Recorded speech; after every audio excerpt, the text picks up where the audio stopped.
Easter, that one Sunday, across the world, our churches are filled.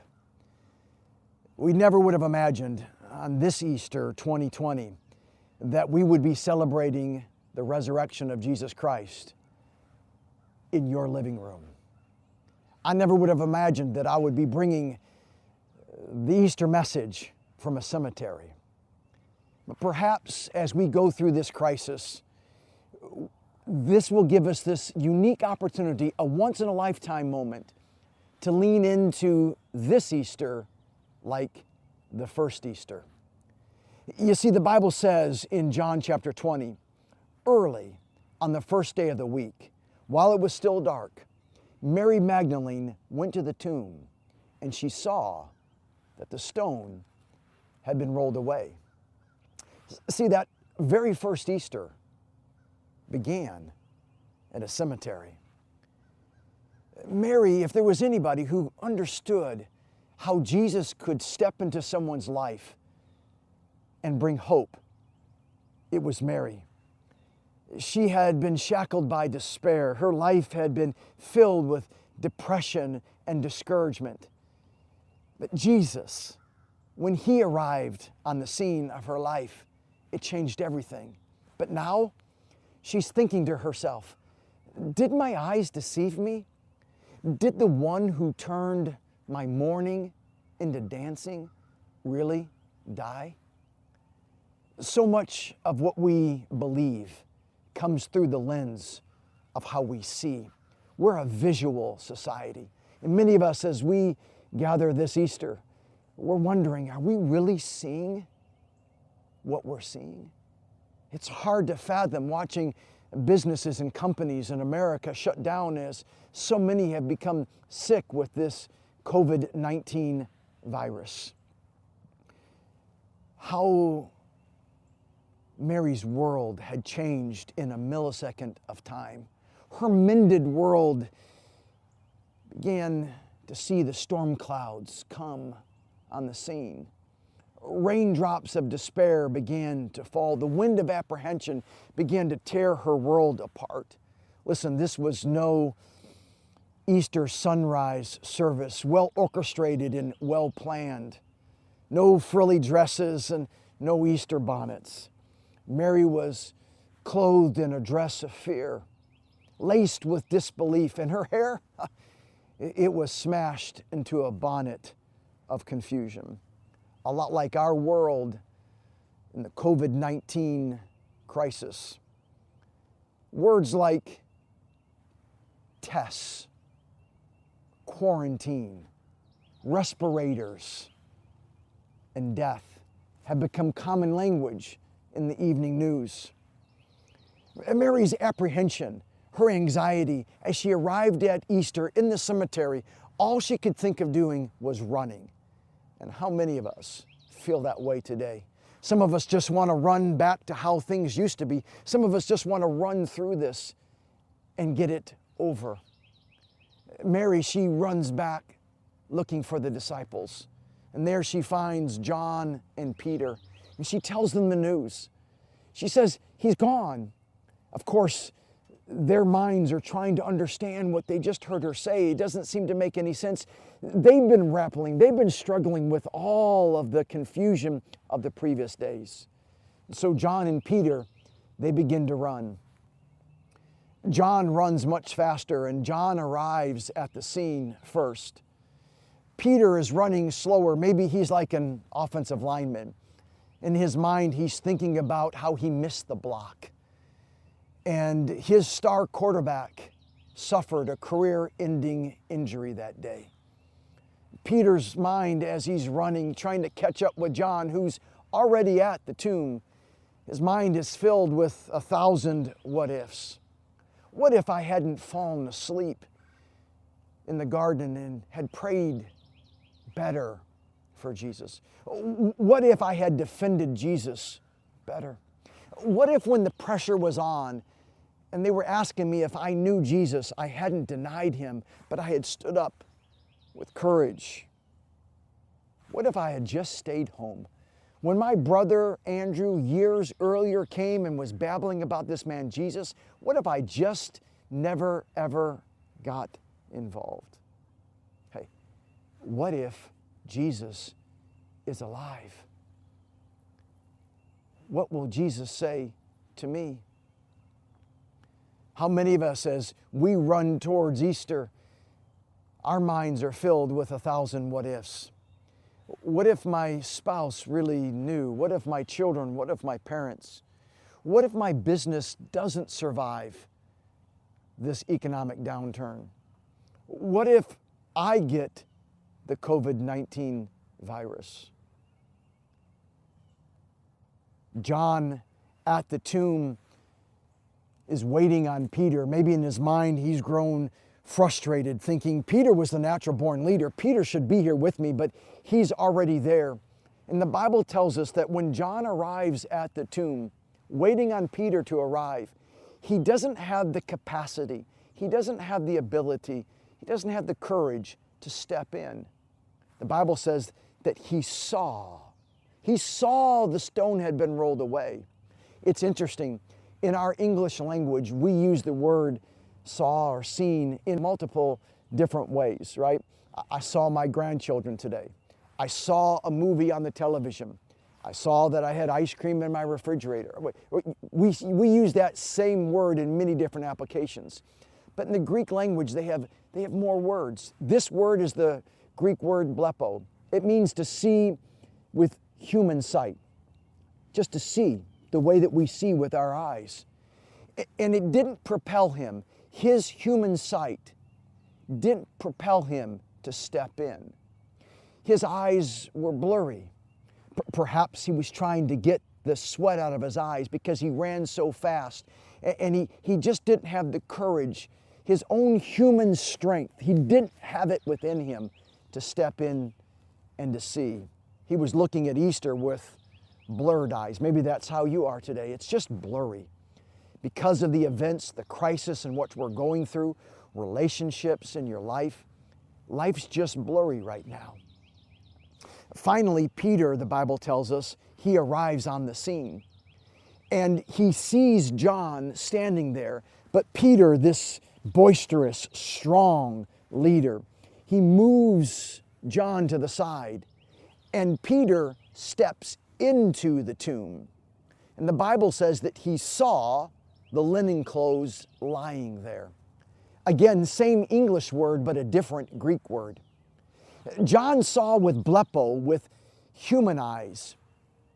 Peter, he sees with the Greek word thethero.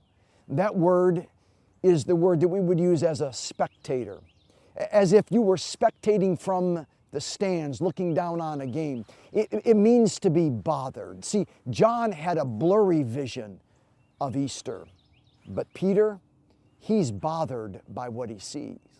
It's like you watching your favorite sporting event and the referee misses a call. It's even clear on the replay, but they don't reverse the call, and you're bothered by what you've seen. That's exactly what's happening here. Peter is bothered. He sees the linen clothes lying there in a pile. He's so bothered by the linen clothes, he can't see the living Christ. There's a lot of dirty clothes piles around us in life, right?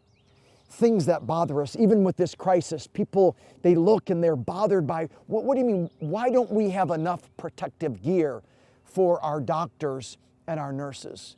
Why don't we have enough masks so that people can be safe from this virus?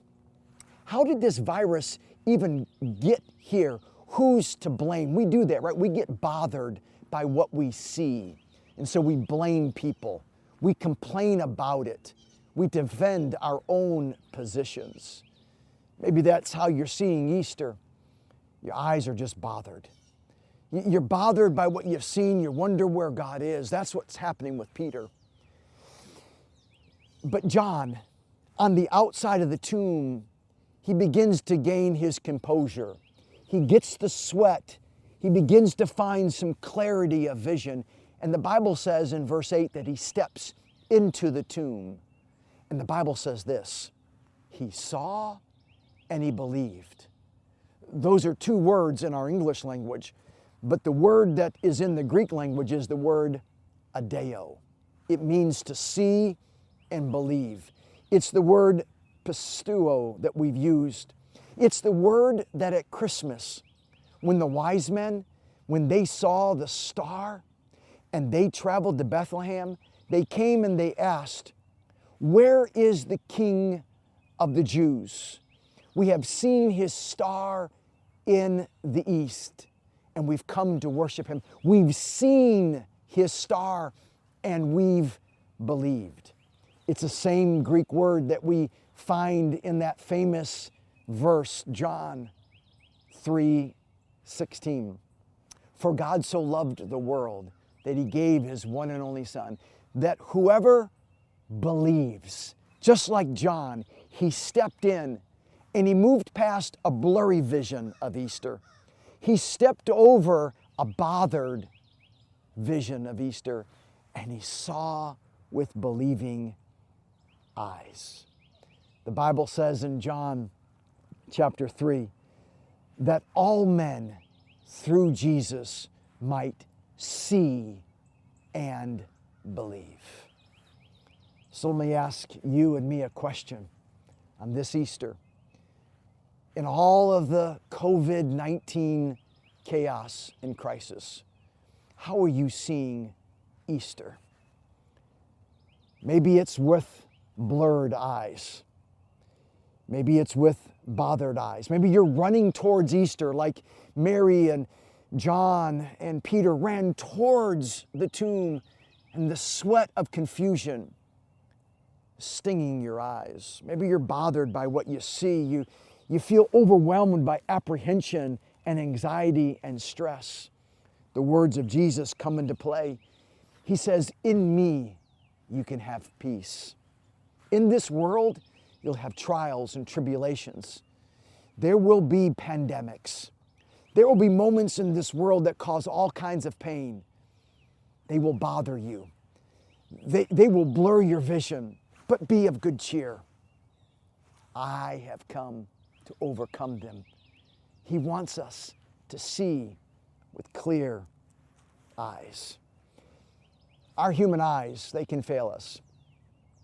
But that's why the psalmist said, "Taste and see that the Lord is good." That's why the Bible says that except a man be born again, he won't see the kingdom of heaven. That word born again just simply means to begin again.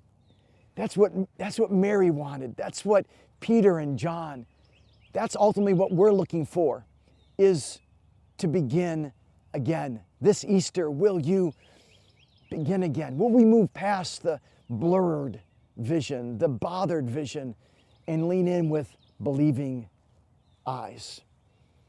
I know there's a lot of things. There's a lot of linen clothes. There's a lot of things that can cause all kinds of problems and pressures. But that's why the invitation is to cast your cares upon the Lord, for he cares for you. John, he saw and he believed. It reminds me of going back to Christmas. There was a great prophet, and when Jesus' mom and dad, Mary and Joseph, took Jesus to the temple to be blessed, to be prayed over, Simeon took the baby Jesus in his arms, and he said, "Lord, now let your servant depart in peace, according to thy word. For my eyes have seen the salvation of the Lord." Will you pick up this Easter Jesus in your own arms?